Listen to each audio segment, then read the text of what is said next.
ARIEL HELWANI post-fight at UFC 128 alongside UFC President Dana White. And Dana, so much to discuss. Jon Jones is the new light heavyweight champion, but I want to know which member of your brilliant PR team thought of, okay, let's have Jones take down a mugger this morning, then win the title, and then we'll have him on Good Morning America on Monday. Who thought of this? It's crazy.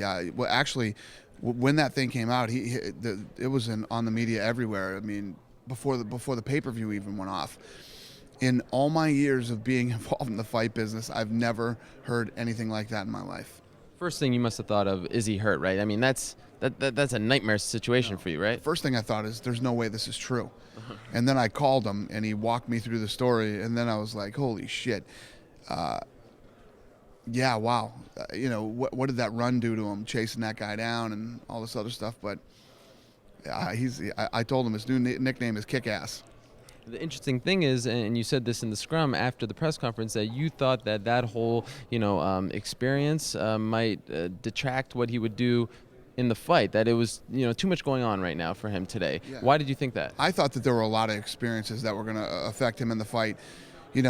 Obviously being such a young guy and going in against a guy like Shogun, not to mention the fact that he has taken on a huge load PR this week. Everybody was all over this kid. This kid was in the Wall Street Journal. He was in the New York Times. He was here. He was there. He was all over the place. This morning at 11 o'clock. Now, granted, remember, we're on the East Coast, okay? At 11 o'clock, this kid's calling me about credentials, right? That hasn't happened to me before either. Calling me about credentials. I'm like, 11 o'clock, man, you don't fight till midnight tonight. You should be sleeping right now.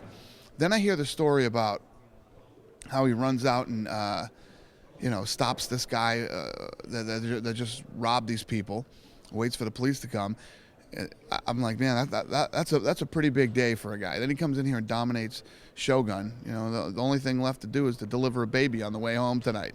How do you categorize the win? Was this Jones just looking amazing once again, or was this Hua just not looking that good coming off of the surgery? Listen, I don't know. He looked incredible tonight. Was that not, a Shogun who's 100%? I can't answer that question. I don't know. But he looked pretty damn good against Bader, too. I guarantee you Bader was 100%. He looked damn good against Hamill. I guarantee you Hamill was 100%. And the list goes on and on. Did you think it would all unfold that easily for Jones? No. I thought that fight was going to be a war. When you look at him, 23 years old, I mean, charisma, tenfold. I mean, it's amazing what he has. Comes from a very athletic background, very well spoken. This has to be just something that you're just almost want to sit back and see how this all unfolds. This story, right, of Jon Jones. It's amazing to watch him flourish before our eyes. Yeah, here's the thing. Jon Jones got through a tough test tonight and passed with flying colors. The real challenge starts now.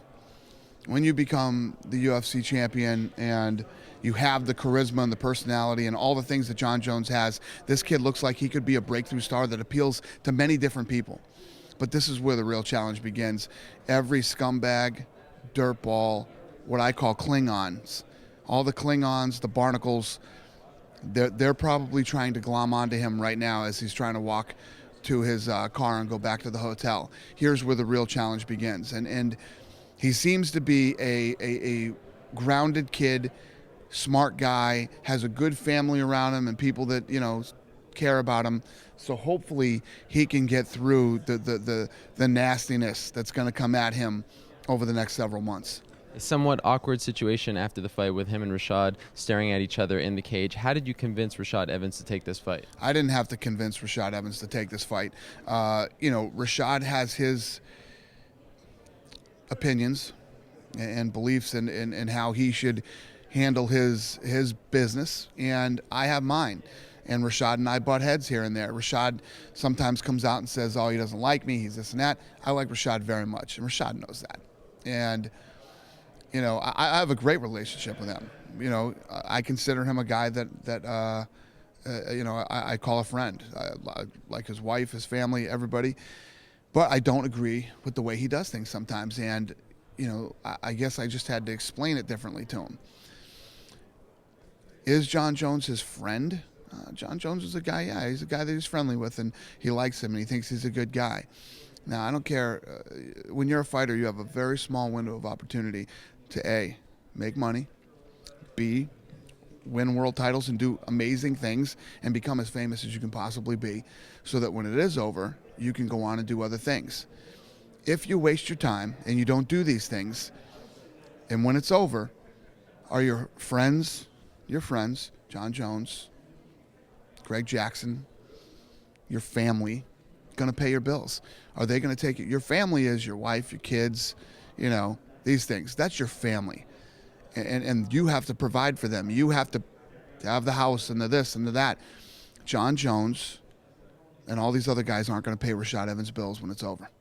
We talked to Rashad after the fight. He wasn't throwing many accolades out towards Jones, and he was kind of reserved. But the one thing he did say was, "I'm done with Greg Jackson." And I asked him if he felt betrayed. He wouldn't answer the question, but it seemed as though there's now some animosity between him and the Jackson camp, and Jones is obviously a part of it. Did he tell you anything about that? Why he feels, this sort of animosity? Listen, I said this before, and I'll say it again. And I don't care if I like Greg Jackson, super nice guy. I mean, the guy helped apprehend a criminal tonight. And I like Bob Cook from AKA. And there's guys from other camps that I like too that run the camps. But don't ever forget that this is a business, right? The more good guys Greg Jackson has in his camp, the more money they make. And if you create this atmosphere where, hey, we're all family, we're friends, we don't fight, then nobody's going anywhere. And I think the way that Rashad feels right now is, wasn't I here first? So I'm sure Rashad feels like, that camp is picking him over Rashad. Let me just get some quick thoughts from you before we wrap this up. Mirko Cro Cop, you think he's done in the UFC after the loss to Brendan Schaub? Yep. I like Mirko Cro Cop. I have a lot of respect for him. And I was saying tonight, his last couple of fights have been a testament to how good this guy really was when he was in his prime. He's fighting bigger, stronger, faster, younger heavyweights, and he looks pretty damn good doing it at his age and where he is at in his career, and considering the fact that this guy came from K1, where he was a striker. But yeah, I think this is the last time we'll see him in the octagon. Jim Miller looked very good. Do you think he is ready to fight for a title? Love that kid, man. He's a pit bull. He comes in, and he said it tonight at the press conference, always accepts fights. If we call him tomorrow, he'd fight again, and he's always in great shape. He keeps improving and getting better. The kid's in a nasty division. The 155-pound division is so nasty. So we'll see what happens. Nate Marquardt says he's seriously considering moving down to 170. Do you like that? Wow. That's interesting. He's huge. He's monstrous. If he can make 170, it'd be interesting to see. Uriah Faber, did he at least prove to you that he should be fighting for the title next? Yeah, I'm sorry, I was spacing out there for a minute. Yeah, Uriah. Got bored? Yeah, you bored the shit out of me. Almost fell asleep. No, Uriah looked great tonight.